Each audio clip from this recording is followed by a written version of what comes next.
As leaders of the two richest countries embroiled in a trade war dined together in the South American city of Buenos Aires, they tried to cool tensions between them. America will delay for 90 days the increase in tariffs from 10 to 25% on $200 billion worth of Chinese goods. The very same day, on the 1st of December, in the North American country of Canada, a drama was about to take place at Vancouver Airport that would ratchet up tensions all over again. Passengers arriving from Hong Kong and needing to catch their onward flight to Mexico, please proceed to Gate 81. One of the travelers was 46-year-old Meng, CFO of the Chinese companies Huawei Technologies and daughter of Ren Zhengfei's first wife Yun Meng, whose surname she surprisingly adopted at the age of 16 instead of her father's. As she was on her way to catch a connecting flight, Canadian authorities, after being convinced by the US to act, Miss Wanzhou Meng, you are under arrest. If the charges against Meng are proved, she could be jailed for up to 30 years. She will now face trial in Canada, where authorities will try to convince a judge to extradite her to the United States. Wanzhou Meng, also known as Sabrina Meng and Kathy Meng, knew there had been a warrant out for her arrest since August 2018. On becoming aware of the criminal investigation against Huawei in April 2017, I avoided traveling to the US, even if it meant I couldn't meet my son studying in Boston. Least expecting to be detained, of all places in a country of which she had formerly been a resident until 2009. The charges against Meng were laid out at her bail hearing 5 days later. Miss Meng used the shell company Skycom in Hong Kong to divert equipment to Iran in violation of US sanctions. Where according to the prosecutor, Meng had lied to American banks in 2013, enabling Huawei to circumvent US trade bans. No. Huawei and Skycom are separate companies since 2009. In contravention to Chinese and Hong Kong law, Meng has at least 7 different passports, 4 Chinese and 3 from Hong Kong, some of which she used to enter the US on 33 occasions between 2014 and 17. Huawei had already been under investigation for selling US origin products to Cuba, Iran, Sudan, Syria and North Korea. Dirt on Huawei was unearthed from documents submitted by their smaller Chinese rival ZTE Corp, who was punished by the US in 2016 on similar charges of doing business with Iran.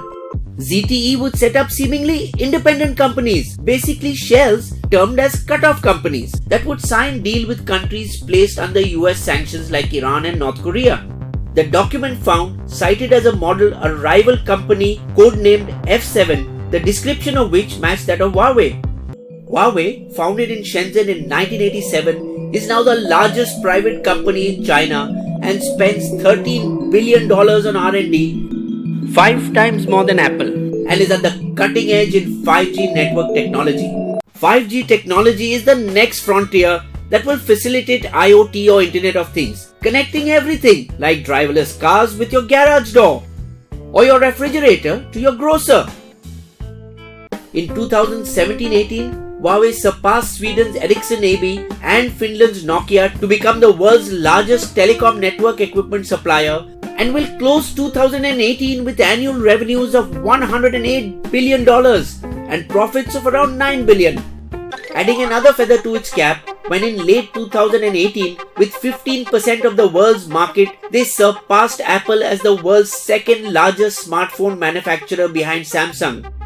The media-shy Ren Zhengfei is a member of the Communist Party and is provided a multi-billion-dollar line of credit by the Chinese government. The US and the others are worried that Huawei may be forced to spy for the Chinese, especially after a new law was recently introduced. All domestic firms must assist the government whenever asked. Even countries which oppose Trump's tariffs are now copying American restrictions by banning Huawei from providing them with 5G technologies over supposed fears of espionage. While Japan has banned government employees from using any Huawei device, New Zealand, Australia, British Telecom of Britain, Orange of France and Canada have banned them from 5G. Huawei, however, continues to be a supplier of 4G to 45 of the largest 50 telecom providers and despite restrictions signed 26 commercial contracts for 5G in 2018. India, who has an ongoing love-hate relationship with their larger rival, at first did not invite Huawei, present in the country since 1999, or ZTE to participate in 5G trials, but later added the former.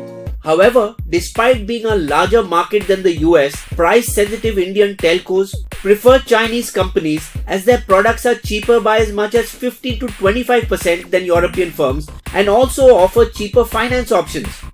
UK's intelligence agency GCHQ is working with Huawei to ensure their chips are incapable of being hijacked by unauthorized parties. To satisfy British intelligence and ensure their access to a $11 billion global 5G market, Huawei provides them full access to their lab in Banbury, Oxfordshire, dubbed The Cell. We will spend $2 billion and have agreed to perform all technical demands made by GCHQ to make them feel fully secure about our products.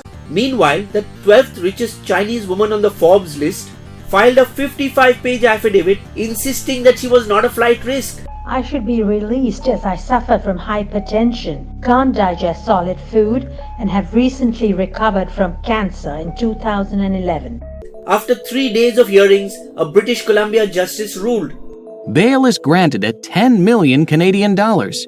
A large number of Chinese Canadians, who at 1.8 million form over 5% of the population, had come to show their support for Meng. Canada is also the second most visited country by Chinese tourists behind the US. But as she waits for her extradition hearing to the United States, she will be required to wear an ankle bracelet, surrender her passports, stay in Vancouver and its suburbs, and confine herself to one of her 2 Vancouver homes between 11 p.m. and 6 a.m. China, which had so far only been making statements, release her immediately or there will be repercussions, acted by detaining former Canadian diplomat Michael Kovig on one of his regular trips to Beijing for the International Crisis Group, for which he works as Northeast Asia advisor. Next, arresting Canadian Michael Spavor, who runs a cultural exchange program with North Korea from Dandong and who is believed to have met Kim Jong-un recently. In a security-related meeting of US firms in Singapore attended by the likes of Disney, Google, Facebook and PayPal, they all voiced concerns over Chinese reprisals. Travel to China by senior staff should be restricted. So was the arrest made by an increasingly desperate USA that fears losing the 5G technological edge to Chinese rivals? Trump may announce the long-debated national emergency law in early 2019 that, without naming Huawei or ZTE, will ban them both from the US market. US companies are barred from using telecom equipment from manufacturers that threaten our national security. While fears over espionage is the outer face of this standoff, the real war is the battle to dominate the technology industry of the 21st century. Bisbo's Limerick. The US is threatened by a growing Huawei. They fear it will fall under the communist sway. 5G networks will, American secrets drill. Instead of Facebook, now China will on their information prey. Subscribe to Bisbo's channel. To click on the bell icon. First to know when Bisbo releases a new video.